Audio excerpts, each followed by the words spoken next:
Hi everyone! As we're visiting my in-laws for the holidays, I thought I would sit down with my mother-in-law and talk about a really important topic. How do you cultivate a great relationship between a daughter-in-law and a mother-in-law?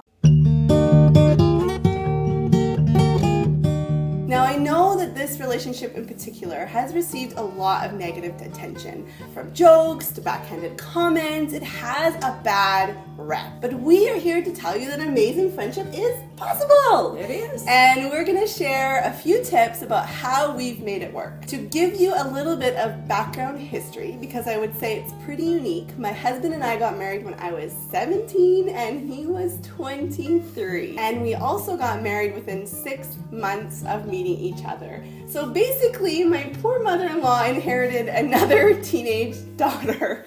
Poor lady.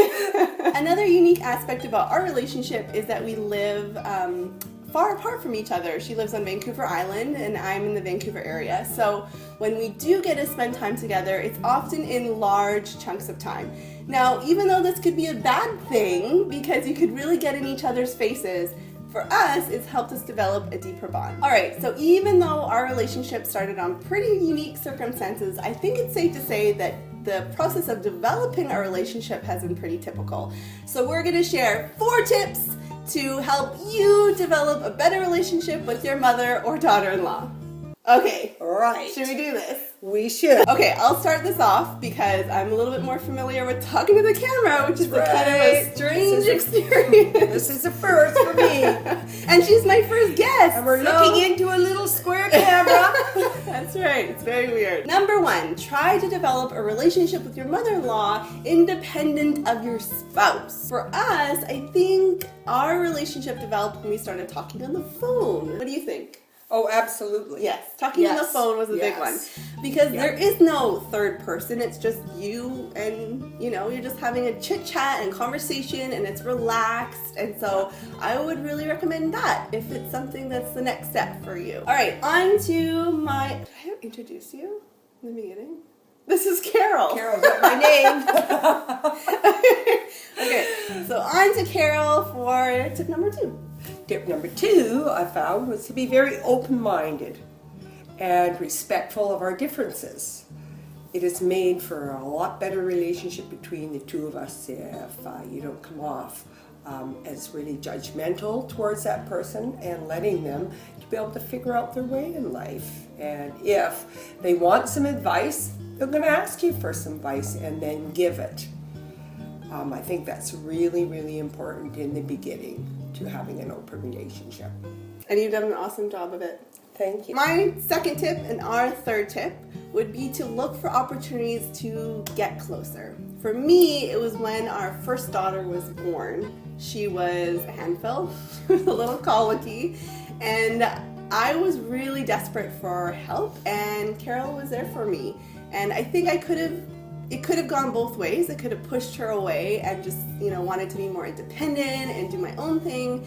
But I'm so glad that I was open to developing that relationship and open to be vulnerable to her, because it really helped. And then I think also for her, I think we've been there when there's been some health issues in the family, and those times have really brought us closer together. Yeah, big time. And I think it's very important to be supportive of each other when the times are tough. Times are not always happy with families, but to get through and be there as families for each other during the difficult times. Yes. And tip number 4? Tip number 4, try not to meddle in your children's business. Yes. Thank you for not doing that. If they have issues, they sometimes have to work through it themselves. And I'm not there to judge because I had my own issues with my relationship with my husband and the family, and I didn't always want my mom telling me what was the best, and I had to sometimes learn the hard way, and you really remember that.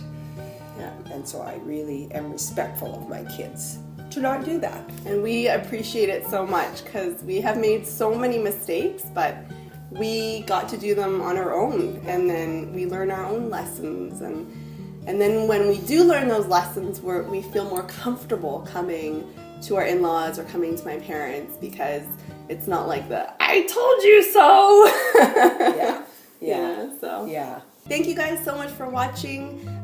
We really encourage you to take the next steps to try to develop a closer relationship with your daughter-in-law or your mother-in-law, because it's a really important relationship and a relationship that you'll probably have for a very long time. So it's good to, invest the time and energy that it takes.